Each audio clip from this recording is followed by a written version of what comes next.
What is going on, all-terrain nation, whether it be two-wheel drive, four-wheel drive, or these mid-sized trucks? I'm pretty sure we all like to drive. This is your all-terrain nation, and it is a Saturday morning, and it is mid-sized truck time. That's right. We're trying to get these shows in a little bit, but it's just been messy. I've been trying to get my buddy Tim back because I know you guys like when Tim's on here, and Tim's been he's on vacation right now. Tim's like, hey, dude, I'm on vacation. Maybe next time. So, anyways, but I hope you guys' Saturday is starting well, and it should if we're watching Truck Talk, right? I would think so. So, in the comments below, I'm gonna ask. Go ahead and smash that like button for me. Let me know what's going on. How you doing? Is your part of the world still okay? Because it's a crazy time, and then we have elections coming up. So, anyways, oh man. So today we are going to talk some Ford Ranger. We're going to talk some Toyota Stout. What?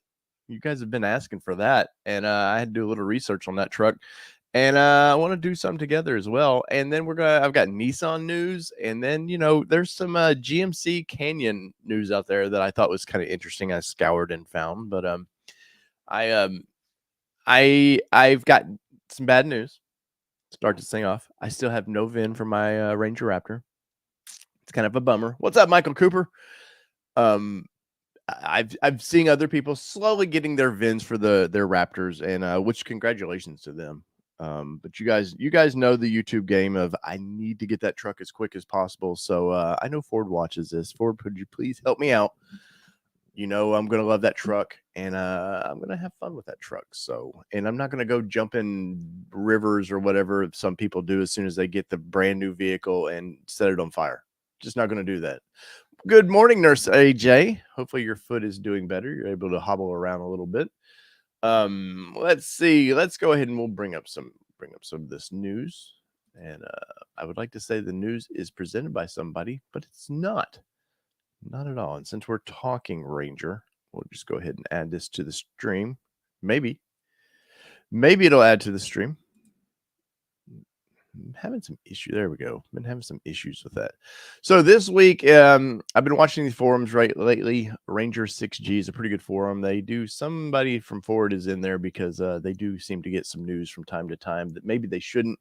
But no Ranger scheduling for this week, which is a bummer. What's up, son? Jason Boyd, but no Ranger scheduling at all this week, which is kind of a bummer. Now the Ranger doesn't set to go into production till the 1st of September, so just every week they're going to slowly start getting scheduled. And the Ranger was not like the Bronco where 200,000 people tried to get one. The Ranger's just a truck to a lot of people, and it's more than a truck to me, but it's not really an enthusiast vehicle like what the Bronco was. So I don't expect this to go too crazy and people, just clamoring can't wait to get theirs. But there are people in these forums, man, they are getting whiny, very whiny. And the Bronco crowd, because I do have a large Bronco audience, you guys know, like, this is nothing, waiting what I think orders went in May. So waiting till September is not a big deal to you guys. Now, what we have to take in consideration with the Ford brand and all the big three brands right now is we've got UAW talks coming. And where will that lead build times? Because I have a feeling they're going to go on strike. It's been a while since they've had a big strike, and the way the world is right now, we got this actors thing going on, the writers thing going on. UPS is wanting to strike. There's a lot of upset people in the world right now as far as their jobs are concerned, and I have a feeling UAW is going to jump in on that. But it's monster time. I got something else we're going to bring up in just a minute. I think you guys will like this. Let's pull this away, and we've got Puppy Cam today. Brooks, how you doing, buddy? Brooks, can you say hi? All right, we got Puppy Cam up here today. So from time to time, I will throw Brooks up there, but we'll go back to this on the stream. But the Ranger crowd right now, they're I've seen a lot of people, hey, how are you going to modify your vehicle? And I'm like, maybe you should get the vehicle before you worry about modifying it, because it's not the last platform vehicle. So any current US modifications for that Ranger are not going to work on this Ranger. But we only have to look at Australia, because Australia is doing all kinds of crazy stuff here. And I want to see this right here. They're coming from all over the globe. But this was on Car Scoops. But look at this crazy Ranger Raptor, man. Just freaking nuts, man. I kind of like that with the white like that. That looks really cool. Taillights crazy. The orange accents around that is I would have never thought of that, and that looks really cool. But where you guys at? Can you see like people, I know people like to go crazy, especially with the Raptors. I see a lot of like Raptors running around my town, the F-150 Raptors with these little thin tires on them and their big dish wheels, and it kills me. And I like to see when people actually are building something that looks like it's going to be very cool, off-road use. Now, I don't know about the bumper design or whatever they've got going on there, but big meaty tires on that thing. They've looks like they put an extra flare on there. I'm sure if this is Australia, they have all those concerns. But that orange interior, holy cow, that's bright. That's very bright. Jason, good. Thanks for stopping in, buddy. He said he wants a Ranger, but it's buy the Ranger and not travel as much, or buy it and not buy it and afford to travel. I'm going to travel, but it's probably what I'm going to do in that situation. Let's see. But anyways, that's Ranger's not much going on with Ranger right now. Click here to the news for Ranger 6G.com. As you can see, not a ton going on. People are getting scheduled. Once again, I haven't yet, which is not a big deal. I got an early schedule for the Mustang, so it's hard to be whiny about it. Though this is the main truck for us. We're kind of a truck off-road channel, so the Mustang is just to experience that last V8, kind of document that for a little bit, and then get rid of it for this vehicle. So, anyways, if you have a Ranger of any type, let me know in the comments, man. I'll watch this. I'll watch the replays of this, and I'll watch for your comments as well.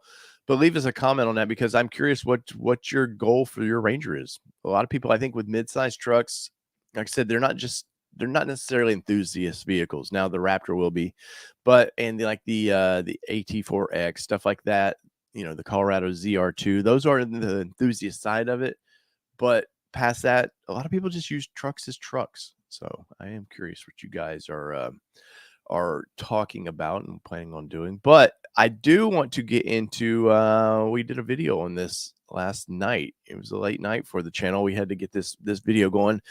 Toyota's had a lot of sneaky photos popping out. And like I said, I did a video on this, and it's actually doing quite well for us right now.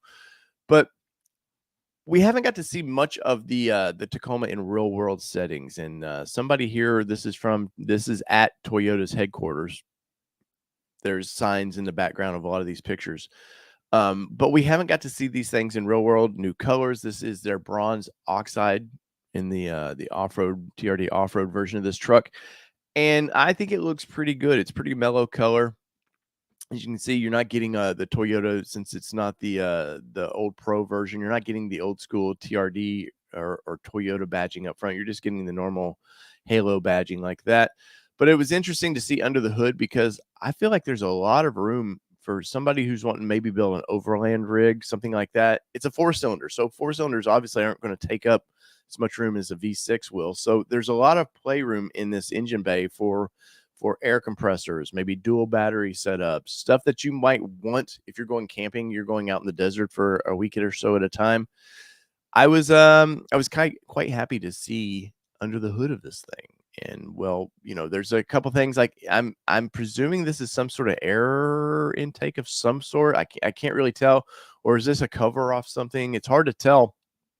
But that was kind of interesting to see, and it looks like is an air box over here of sorts. So is this like gathering air somehow from up here, not from the grill for the engine? I'm just speculating, of course, but that does look like a big air intake of some sort.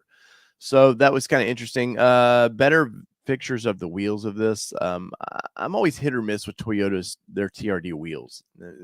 Sometimes I like them, sometimes I don't. I will say I like the fact that, the Pro, these are all real glossy, or what we've seen maybe in pre-production, super glossy. And I'm assuming it's going to have their digital camo imprint for their Pro. I kind of like that these aren't super glossy. They're fender flares on that. Now, it does have the big chin up here. People just complain about this like crazy. I mean, I'll post a video on this truck, and that's the #1 complaint. that I see is the air dam down there, and it just has to be for just aerodynamic reasons. You know, they're trying to get fuel economy out of this, and there's some numbers coming out from the regulation boards for these are by what was it? I think 2030. Trucks in general have to meet 30 miles per gallon as an average, which is just ridiculous. I don't mind. They're wanting trucks to, I think it was 4%, I believe it was the story I read, that they want trucks 4% each year to improve. And, you know, these are big blocks. So will they ever get incredible fuel economy like that? I don't know. I think the problem with especially midsize trucks is if they've grown over the years. You know, you only think to the Nissan hard bodies of the world. I remember getting 25, 28 in the hard bodies. Now it was a little 4-cylinder, 5-speed manual transmission vehicle, so it should have got pretty good mileage. But there was no strain on that motor. If you had an AC, that was the big strain of the motor. But past that, there wasn't a lot of things pulling on that motor, causing it to need to use more fuel. And well, now we got all these electronics and stuff, the poor little alternator and these things of trying to keep up with this truck. So I can see some issues coming with that, but overall, you know, we're not here to talk about fuel economy today. But the big thing from this was the interior of this truck. I like this quite a bit. I did make some comments in that video about all these buttons. I'm curious what they're going to do with all these buttons. I mean, you can see there's your, you know, your sway and all that. There's, it looks like it's going to be for your brightness of your dash. But past that, I'm kind of wondering, why do they need all these buttons? And I'm sure there's a genuine reason for it, but it's just things that poke out at me. Somebody did comment in the video that I dropped on this thing about this thing. It looks like it's over. I can't tell if it's probably 6. It's in 6. Why you would put it over there, I don't know.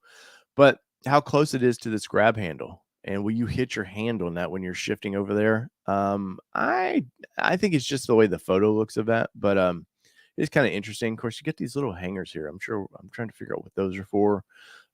Till we get our hands actually on this vehicle. I know Tim Esterthal, Pickup Truck Plus SUV Talk, was in Hawaii for the launch of this. They couldn't talk a ton about the interior of it, but we're starting to see, like I said, these are more real world photos coming out. Kind of, I like the little storage bays up here for this truck.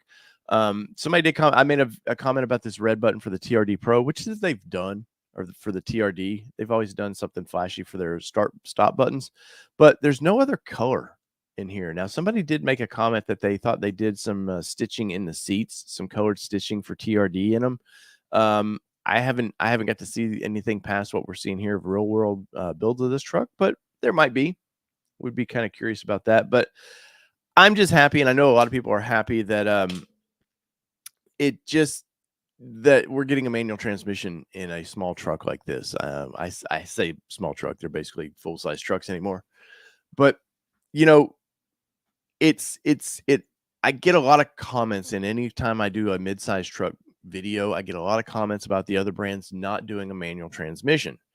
There's brands like Nissan who, you know, they sell 60 to 80,000 a year roughly of the Frontier. So it doesn't make sense if 5% of your market is buying manual transmission. It just doesn't make sense to do it. I totally understand. And of course, Ford is kind of in the same boat. They'll sell up to 100,000 Rangers, but they're still way behind what Toyota does. So Toyota can take some chances and you know, offers something that people want. Now you're very limited what you can get the manual transmission in. You know, I think it's the SR. I believe it's in this. It's up in this a little bit. It does state it. So the SR double cab, the TRD Sport double cab, and the TRD Off Road double cab. Of course, I can't wait to see the Sport, because the Sport's where they're throwing a lot of colors in the interior. So I'm kind of curious about that. And the thumbnail for this is the Sport for this video. But overall, I think Toyota, I think they're going to have a hit on their hands. I think people love the Tundra, and I think Tundra is winning people over finally. The last generation with the big V8, where they were trying to keep up with the big three, didn't win. I mean, they sold 6,000 to 9,000 a month, something like that, which isn't bad, but it didn't win audiences over like this truck does. The Tacoma just is their bread and butter vehicle, man. They sell so many of this. Between this and the Camrys, that's all they would need really to sell. But, you know, I'm happy to see that the Tundra, some of that design is making its way into the little truck. one last thing I want to pick on this, and I don't know if you guys have noticed, the TRD Off Road. It's so damn tiny. And I looked at through some official press photos last night, and it's the same thing. I must have glossed over it when this truck launched initially, but it it doesn't look like it was well thought out for this vehicle. They need to update the TRD design a little bit. I know there's heritage to that design, but they could do something. They could just give it some color, something. But I feel like it almost needs to be about double the size it is right now. It just seems like somebody was like, well, we have these stickers left over, right? We'll just keep using them. That's kind of what it feels like to me. And this is not the kind of truck that should feel that way. Nothing else about this truck to me feels like an afterthought. It seems to be a well thought out vehicle, but that sticker does not work for me. And here you can see it once again. You can see it in this photo right here. That's the one thing I'm disappointed about this vehicle. You know, I've told you guys I'm hit or miss on these tailgate stampings. I don't mind it on the Toyota because there's a lot of heritage with Toyota doing that. They're the ones that kind of started this trend. So I get it. Past that though, this just, you know, because you have this, it's an aggressive, their font style for their Tacoma is a very aggressive, hard angles. And then this just doesn't match it. And I know that's nitpicking, first world BS, but it is what it is to me. So, you know, probably if I were to buy this edition, it would probably go away. So I'd probably peel that off. And I don't like doing that because I always like showing off which model I have. Let's check on Mr. Brooks. Brooks, how you doing down there, buddy? He's sleeping hard today. He is sleeping hard today. What are we doing there? Anyways, what else we got going on? We've talked about Ranger. Oh, this is a big one. So this caught my attention. So let me bring this up properly. So we're gonna go over to coloradofans.com, and which sounds like a fan of the state, but it's not. They need some better forum names. But this gentleman here he finally got his AT4X last night. As you can see here, it says got up this morning on to cover a couple issues that he saw. The windshield is all scraped up. Now, it's interesting to me that, for one, I've noticed that the big three has a more quality issues coming out of the plants than the import brands do. It seems like, for whatever reason, I don't know if it's a labor issue or why that there seem to allow a lot of just quality issues. My Bronco had the grab handle on the side, and I still haven't fixed it just because, well, I'm lazy. But it's just not put together right. And they knew on my particular Bronco, they were told this is going to press. So please, kid gloves, go over this thing, make sure it's right. And there's been a couple other little things, but as you can see here, I wish the guy would have got us a better picture of this, but there's some scrapings on the window. So the gentleman says, hey, that's going to have to be replaced. Don't blame him at all. But as you can see here, he did get an AT4X, and that blacked out badging like that truck looks great. I cannot lie. That truck, and of course, GMC, it's going to be a little bit higher plush vehicle than the Colorado version, but this thing just looks fantastic. And other than, I wish they would put just a little bit bigger tire on it. That truck, look at it. Look how they've done the AT4 with the red 4 and the X and stuff. That looks menacing. I'm very excited about this truck, and I keep bugging my press loan people to send one over. So eventually, you might see some more GM product over here. But go to the back of this thing once again. You can see that little, just kind of it's just very menacing looking truck. I love it.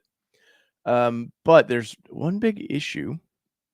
Go here once again from this side profile. Looks very nice. One big issue the guy found was this right here.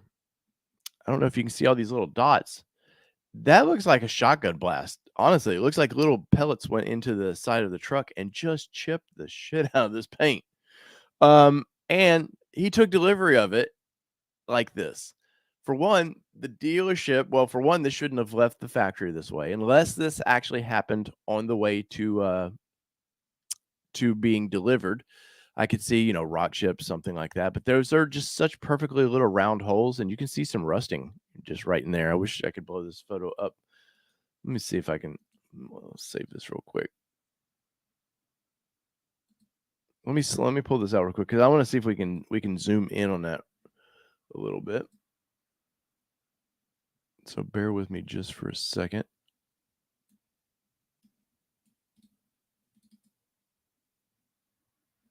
All right. So bring this back in. See if we can zoom in on that. Yeah. Look, that definitely looks like that. Honestly, looks like somebody was around with a shotgun.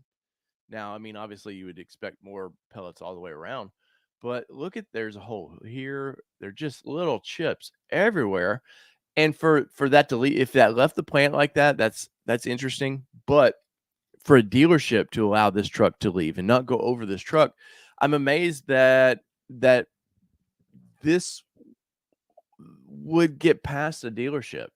Now, obviously, the guy maybe he picked it up at night. He didn't notice it at night, but if I would, I walk around my vehicles brand new and make sure there's nothing wrong with them. That would have upset me quite a bit, and I'm curious. I bet it would upset you guys as well. But it's just interesting to me to see the little they're perfect circles chipped out of the paint. You can, like I said, right here, you can see there's rust starting to form already. So that's going to have to be sanded down. They're going to have to, repair all that. And how would you like to get a brand new vehicle? And well, that's how you got your vehicle was all damaged. I think that would be very upsetting. And I don't know how you would make it up to the customer. I don't believe it's probably the dealership's fault, even though the dealership should have caught that. But at the end of the day, how does GM allow this? How does the dealership to allow this? And it's pretty upsetting because black is going to show, I love black looking vehicles, but it just shows every imperfection. And that it's nothing like, this truck isn't cheap. This truck, I believe it was late 50s, early 60s for this truck. So you just expect just a little bit more than what you're getting right there. So, where you guys at with that? Would you accept a midsize truck in that condition? Because I wouldn't personally. And yeah. So I found that this morning when I was going through some news, and I was like, I can't believe that. I really can't believe that. One of the other stories I want to before we get to the Stout was Nissan. Nissan has their hard body, or anybody remember the hard body, I should say, first off. But this comes to us from Club Frontier, which is I've been a member of this Frontier forum for a long time. But they somebody out in Arizona, I believe it was Phoenix area, caught this truck out test. Now you can see they're monkeying with the tailgate of this thing, the sport bars. There's something that's very interesting about this vehicle. They've covered up right there, and you know why they've covered up right there? It's because I believe Nissan's going to do the hard body, the kind of hard body looking truck. And I think I have a better photo of that. There we go. I think Nissan is going to build this truck, and that is so exciting to me that for one, that Nissan's actually playing around with their vehicles a little bit. They're such a conservative company of like, this is what we do and that's it. But I like the fact, and the press loved this vehicle, man. I was one of them that I saw this, and it's in the intro of the show that we're doing here. It's Kelly, you've really changed, Paul says, with Brooks Cam. Wait, Brooks is okay. Give me in there a little better. There you go. But I'm so happy that they're doing this, that they're going to their heritage a little bit. Now, clearly the Frontier is not the old hard body, but Nissan, people don't realize, people kind of whip on Nissan a little bit. And for one, I currently still have a generation 2 of their trucks. I've had their generation 1s of the Frontiers, but my first love of a little pickup truck was the Nissan hard body. My sister had a 1990 that I would drive around all the time. And once again, I said it earlier, the damn thing would get 25 to 28 miles per gallon. Now, hers was a little 4-cylinder, and they did do a V6. And if you remember, the 4-cylinders and V6s of imports back in the day, there was the horsepower difference was hardly noticeable. It was like maybe 20. So a lot of people would just get the 4-cylinders, and it was a spunky little light truck. And I liked it because I liked it how in the hood it had those little air vents in the front of the hood. It just looked aggressive. And I feel like they've really captured, now this is the concept vehicle of it, but I feel like they've really captured the heart of what makes that truck, what made that truck fun. Now, let's see if we can find some more photos of it. They do have a tire carrier, which I don't think we're going to get that in any kind of truck like that, but it would be interesting. This light bar, that looks pretty bad, honestly. I wouldn't have just basically a bar sticking out like that. I think you could mount LEDs up here a little bit better, but they're doing it. Like they've kind of had some fun with this vehicle. Now, this was a different concept that they did, but the 4x4 on the side of it, y'all remember, like that was a big deal for midsize trucks back in the day. You stamped 4x4 on the side of it. Like it was just like made it cooler. And as a kid, for me, this brings back a lot of memories of this thing being cooler. And where did my concept go? Got a couple more photos here. You can see now the tail. Look at the tail of this thing, how they've done the old school Nissan, which I think Nissan needs to get back to that. I really do. I think Nissan needs to go back to just using their name. Let's ditch the logo just a little bit. I'm not a big fan of their burger logo, even though they've updated it several times over the years. I like this. This is what I think. This is what America knows Nissan as. You know, there was a whole controversy of them coming. It was Datsun forever. They started doing the rebranding in, I believe it was 83, 82, somewhere in there. Started rebranding, going away from Datsun's, calling everything Nissan. That was a big fiasco for the brand, but they finally got through that. And I just personally, I just love this old school. Let me see if we can bring it up a little bit bigger. Car and driver, you're killing me. I don't want to go through your gallery. Anyways, but look where they've covered up. That's coming. That is 100% coming. You know, even the tailgate, like I said, there's a reason for that. They don't want you to see that sticker package or whatever that graphics package on the back of it. You can see the roll bar on it. So definitely, this is the truck. And now the color, I would not do anything but black, white, and red, because that's all the colors you used to get back in the day. You didn't get maybe I don't recall seeing many silvers back in the day, but black, white, and red were the three main colors that I seen of it. But these are those old school kind of Pathfinder hard body wheels, and it looks like those wheels. Now I wish we had a little bit crisp or cleaner photo of this, and I believe the person in this, I'll throw this here. I'll put this link for you guys, so if you want to play along or look later on, you can find this. But those wheels look perfect. I would do the BF Goodrich tire just like you see there, though it doesn't look, honestly, it doesn't look like they're doing it. And lift this thing. This truck doesn't look as lifted as what we see here. Give me that truck right there, and they're going to sell a lot of them. They'll probably do it just in a basic SV package. You'll get a fairly nice radio, but it's not going to be their Pro 4X package. Maybe, I don't know. But where you at with this thing? I think that thing is pretty badass. I like it quite a bit, and I'm hoping Nissan builds this thing, because, I mean, it looks like they're going to, but it just brings back such good memories for me. Obviously, I'm not the youngest guy out there talking trucks, so some people might like my son may like this just because he loves the 80s time period. And I know a lot of his generation love that going anything that looks like the 80s time period. They like that. So I think it'll be quite fun. And seeing some of these photos, does it look like Nissan's really doing it? To me, it does. Just need to let's make it a proper lifted vehicle, because I remember, to wrap it up on this, I remember back in the day, four-wheel drive vehicles were always a lot taller than their two-wheel drive counterparts. And that was one thing that was always cool. You could always tell a Nissan hardbody four-wheel drive because that front end was sticking up. It just looked tall and it looked capable. And unfortunately, the world we live in, where it's all about miles per gallon, you know, they got to keep these trucks as low as possible for fuel economy. Maybe Nissan's going to, once upon a time, they actually acted like they were going to do a factory lifted Titan.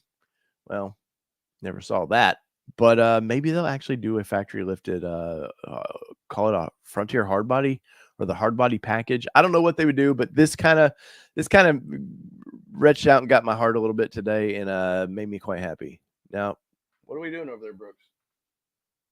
Chasing rabbits? I don't know what Brooks is doing over there. But let's see. What else did we have for news? Oh, Stout. I promised you guys that we would talk some Stout. Oh, are you drunk? You been hitting the bottle again? Okay. Don't hit the bottle. But I promised you guys we would talk some Stout over here. And I'll be honest, the Stout, the heritage of the Stout really really kind of I don't go deep for Toyota heritage. Oh, so a couple weeks ago, you guys were talking about the Stout, and I know there's been some videos. Our buddy Johnny's Car Care and Reviews did a video on it. A lot of people saw these photos right here thinking, oh man, we're going to get this little Maverick competitor. And I do think some brands will start trying to compete with Maverick, because Maverick's a lot of sales, like a lot of sales for that little thing. And I've said it many times. I'm surprised how many they're selling in that, because I thought it'd be a dud for the brand. I just didn't. The design of it initially for me was just like, it's okay. I'm not big on unibody trucks, but I do recall seeing not the Santa Fe. I forget what the Hyundai version is. I do remember liking that in the concept form, and I think that was in 2018. I remember kind of liking that. So I've kind of on these vehicles swayed slightly. But this is a rendering of what they think the Stout could look like. Now, at no point do I think we would get that grill at all. That grill this bottom half looks awful. But Toyota, we have seen them playing around a little bit with this style lights, because the new Land Cruiser concept looks a little bit like that. And Ragnacon says your co-host appears to have fallen asleep. New vehicle prices must cost him to lose interest. Yes, he's not about the prices of the current vehicles. But the idea of a small truck like this is interesting to me. Does Toyota, so Tacoma is their bread and butter, like I said earlier. They live and die with that vehicle. Do you want to steal share away from that vehicle, or would that steal share away from that vehicle? Because we do know that, because Tundra hasn't really, the brand loyalty for the midsize doesn't seem to carry over for when those customers need a full size. Is this more of an entryway to get new Gen Zers into pickup trucks that might want, the Toyota quality? Could be, but let's see here. Let's see a little picture of the back end of this concept. Interesting. It is interesting to me. Now, I think a lot of this is based around this right here. This is the little kind of FJ electric compact cruiser that they've been toying with. Now, we do know they basically showed us the current Tacoma, as this is like an EV version, but they basically showed us that truck already. But this looks to be like more of an SUV. So that's what I think a lot of people are basing this around, is taking this SUV and making it into this little thing.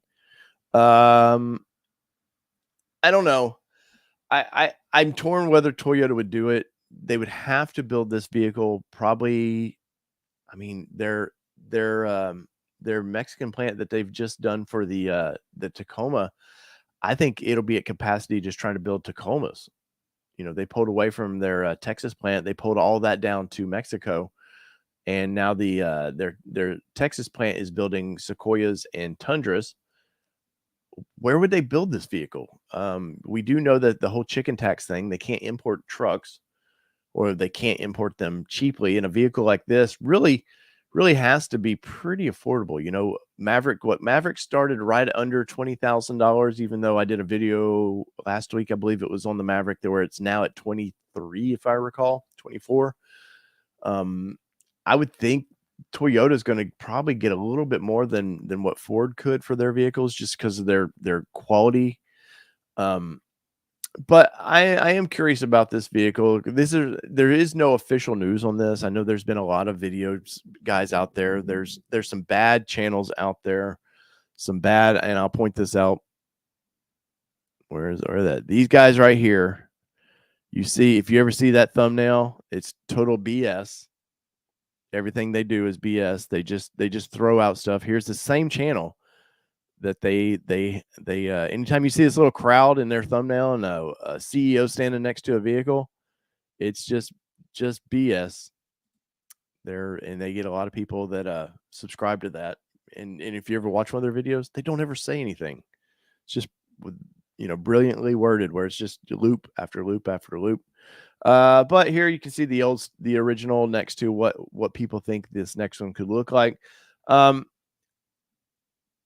don't know. Like I said, I'm a little torn on this. Does Toyota want to do this? But has Maverick stole F-150 sales? Let's see what Flytrap says. Maverick is succeeding because many want mini trucks. EPA needs to stop blocking what people want. Suburban folks don't need a modern day full size. I agree with that. But we're in a weird place with EV. I've seen the press starting to turn on EV, which is interesting. The past month, like I've seen a lot of auto news is really not like, they're pretty unbiased, but they've had a lot of stories of, EVs, the risk of EVs that catch fire, that can catch fire. There was a group of EVs coming from Europe this week, caught fire, I think killed a few people. The boat, I don't know what happened to the boat, if it sank, like the one that had all the Lamborghinis in it. But yeah, there's some issues they need to knock out before I feel like EV is ready for this. But in a small truck, if this truck were to get, say, 300, say this is an EV, I think it would be interesting if you could get 300 miles, we'll say max range 300 miles, which in real world is probably 260, 280. And then on cold, or super hot, you're probably looking at 240. That wouldn't be bad for a small truck. But, you look at Maverick's truly not a real small truck. If you were to put that next to a Ranger, it's body-wise, it's pretty big. Now, it's pretty low to the ground. Obviously, it's a front-wheel drive base vehicle, but still. And like I said earlier, these trucks are getting heavier and heavier because all the safety features and all the tech you want in these things. But I'm a little torn on this. Like I said, I didn't go too deep on this.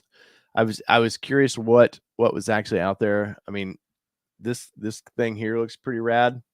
I'm amazed at what people can do digitally now, where they can take a little bit of something and just go to town on it and do these brilliant looking, realistic looking concept vehicles. This says TRD Pro on it. I don't know that they would do a TRD Pro, but then again, I never thought Maverick would get a trimmer. That's kind of interesting. What we got here, Flytrap? How awesome would it be to have a hard body or other mini trucks for car culture, especially the 2-wheel drive minis? Oh yeah, when I was at SEMA 2 years ago, that was a big deal. Like, they had some Mavericks that were slammed to the ground. I think it was interesting. I did a video where we had some spy photography of Ford playing around with lowered Mavericks from the factory. That would be pretty interesting. And yes, car culture is pretty cool, and they do pay attention to it because, Toyota pays attention to overlanding like crazy, even though they officially don't ever like kind of acknowledge it. They're doing that Trailmaster or Trail Hunter version. They're aimed towards that crowd, but they never seem to be full in. Maybe with the Trail Hunter, they'll be full in with that crowd but if Ford and some of these other brands would go, oh yeah, but our heritage was lowered trucks, and as far as the mini trucks, that might be fun. That would bring back back a lot of memories. My brother had an 89 S10 that he slammed, big speakers, what you did back then. And I eventually got that vehicle. And of course, he'd never lowered it properly. Never, the drop spindles right, and it always rode like hell. But it was fun. I did enjoy the lowered vehicle. The big Krager chrome wheels that he had on it was and no power steering. Now that kind of sucked. No power steering. And yes, you could still get vehicles in the late 80s, early 90s with no power steering. That was an option. Oh man, Brooks, you still doing all right back there? How about Cato? You doing all right? Let's see, we got the cat over here too. Cat's never too far away from him. But So where are you at with the Stout? Are you interested in this? I think Toyota would bring it. I think they'd bring the heat with this little vehicle. Whether they actually do it or not, who knows? But from what we've seen, like I said, what we saw of the concept that they're stealing this from, that was more of this little SUV. There it is. That was more of this little SUV concept and not necessarily a truck. But I can see where the people go, well, that kind of lends itself to a little truck. I can see it. But something like this might be fun. If they were to go really, really old school, of course, that does not seem very economical at all. But plays to their heritage quite a bit. So there's that. So let's see. Let me pull Brooks out of there. He's just sleeping. He doesn't care. But bring some questions, comments. What do you guys got? What do you got going on? You guys do tend to steer this little pirate ship, so it lends to the next midsize truck show that I want to talk about, and hopefully we can get Tim back next week, or another one of my auto journalist friends, get them on the show to discuss this. Now, a lot of my auto journalist friends don't like to get up so early. So that's been the key to this. And I'm supposed to interview Joe Roddy from Roddy's Rides. I talked to Joe. God, I've talked to him a couple times, and he said he would come on and talk some vehicles. And I would be curious. Now, Joe does a lot with cars, but I would be curious to get his takes on the mini truck segment, the little trucks. And if you can ever catch Joe, he's always on the go. Him and Lori are always on the go. And they're just crushing it right now, man. They just broke 1 million subs, and I'm over here struggling to break 10,000 subs. So there you go. Let's see. Fly says EV cars should be built aimed at city suburban commuters, 100 to 140 mile range, sub 3K dry weight. I can see that. I think brands like Nissan, though, and some of those have tried that, like the Leaf. The Gen 1 was kind of exciting because it was the first practical, massively built little EV commuter car, but the range on it was awful. What was it, like 89 miles, something like that, which is kind of a joke. I guess it wasn't when it came out in 2010 or 11. But now that I don't feel like the ranges have jumped up enough for that. You know, we had a Nissan Aria a couple weeks ago, and we drove across town through stop and go traffic with it, and it was hot, so the AC was running on high. But I remember getting across town, and we were probably 80% left, and now that's only, you know, obviously we lost, what was that, 20%, but it makes you a little nervous driving fully EV vehicles, and especially for little trucks like this. I always think that in my daily truck life, you know, as a land surveyor, I don't see these working out very well for what I would need as fully EV vehicles. But you know, you get these things 350, 400 miles, and I think then they charge.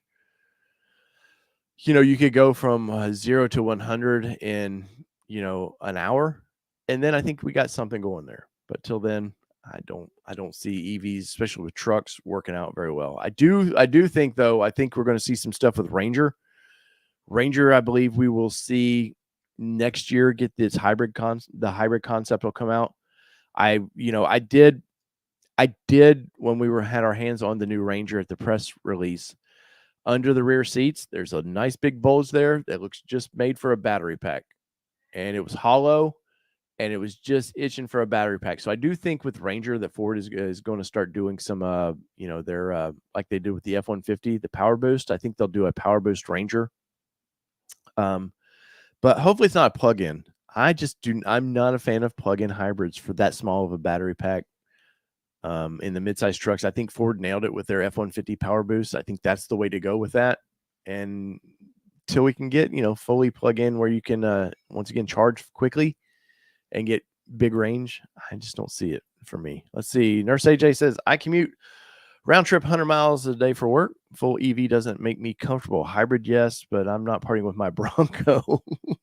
That's great. Nurse AJ, I'm surprised your husband let you drive your Bronco, because I know that was your vehicle, but it seemed like he took it over early on when you got it. So I'm happy that you get to enjoy that little vehicle still, and hopefully you can get in that little vehicle with all your foot problems. I hope you get back up running really quick, because I know you're a glamper, and can you need a little truck like this to pull your trailer around, right? So, but if there's no more questions or comments, we're gonna call this a show, and hopefully, let's see, what's Brooks doing? Where you at? What are you doing, Brooks? Yep. Yep, you're not very exciting today, are you? 7 more weeks till you can drive again. Well, I hope you'll be able to drive really quickly. Paul Elliott says, make that a Power Ranger. That would be what great marketing that would be. Now, I think they would have to get permission as far as like the marketing, but just do like have the power boost out there in what, red, pink, like just play with that. I think that would be hilarious. And believe it or not, that age group now are the ones 30s. They're buying a lot of these vehicles. I can look at my demographic who watches these videos, and they would be that age group would be very interested in that. And I think it would be hilarious. Can you imagine a commercial show like Ford always does these big tough truck commercials, and you never really see them. They don't really market the Ranger much, but like see people getting out, like maybe the original actors. I know it seem like one or two have passed away, but see the American actors getting out of these trucks, people would go nuts. That would be such a great thing. Let's see. Fly says, I agree with your view, but if government and corps want public acceptance, they need inexpensive transportation or transport, both at purchase and annual operation. Hybrid is still a sweet spot for the next 20 years. No, I think Toyota nailed it with their Tacoma. I think that this is the way you do it right there. I mean, now this is not the hybrid version of that truck, but I think they're able to do a smaller displacement engine, which the more cylinders you lose, the less fuel you're using, the less emissions you're throwing out. I think that they proved it with the Tundra that you can get big V8 power with the V6 with the boost of the hybrid tech. Now people were disappointed that it wasn't based around fuel economy, and that's okay. They're still getting probably better fuel economy than they would with the V8 anyways, because their V8 was awful.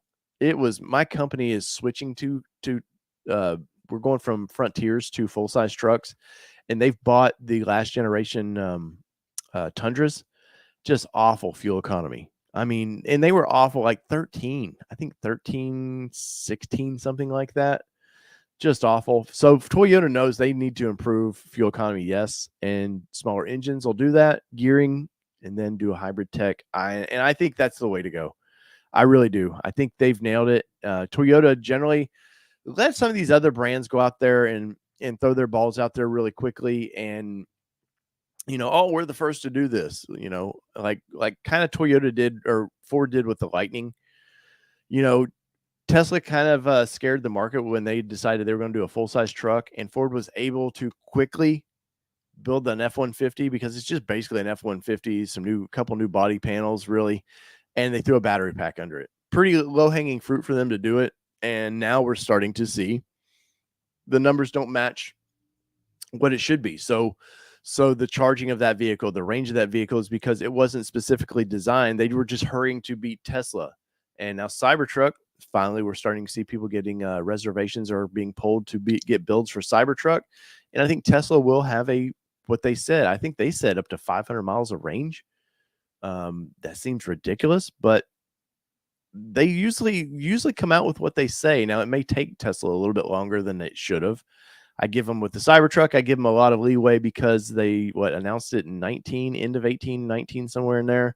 And then, a pandemic in the middle of all that. So I kind of give them a little leeway with this truck, but trucks are getting exciting. They really are. They really are. And I'm very excited to continue to talk about trucks. EPA roadmap won't allow gas engines anything smaller than a Super Duty within 6 to 10 years. The way around that, Fly, is they'll just call these commercial vehicles. I talked to Nissan years ago about that.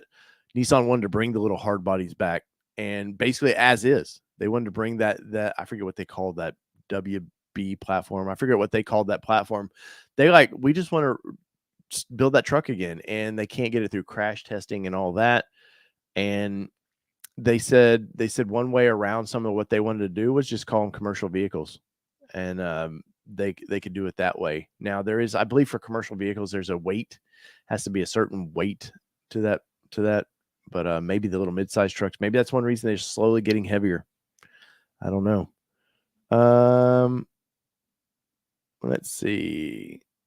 Michael Cooper says, I'm getting 21 to 22 in the highway with my Bronco. I'm getting 400 miles to a tank with my MT to 2.3 liter single turbo. That's better than I'm getting in mine. Of course, mine, we put heavy tires on it. We're starting to modify ours. The bumper doesn't help. I drove it yesterday. We went from Murfreesboro to Franklin, Tennessee. Well, actually Cool Springs.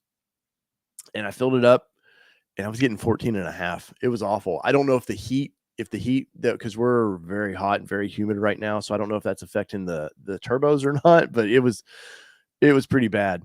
We did get, I want to say we were getting 16 and a half to 17 when we went down to Florida. But I think I hit 20 without any modifications when I went to Florida when we first got that thing. So I don't know. I'm excited to see with the next round of modifications how that affects that. Flo says, I think TFL killed the Lightning. Did they? I haven't kept it. Have they still have that Lightning? I haven't paid any attention to their videos with the Lightning past when I saw they were going to Alaska with that thing, which good for them on that, but I wouldn't have wanted to take that trip. Nurse AJ and her Sasquatch, her little 2-door. But all right, guys, so there we did it. We did a show. And I want to say special thank you to my my guest here, Brooks. Thanks for being on the show. You did a good job. You really kept bringing the good questions. So I appreciate that. And I want to say thank you guys for joining along.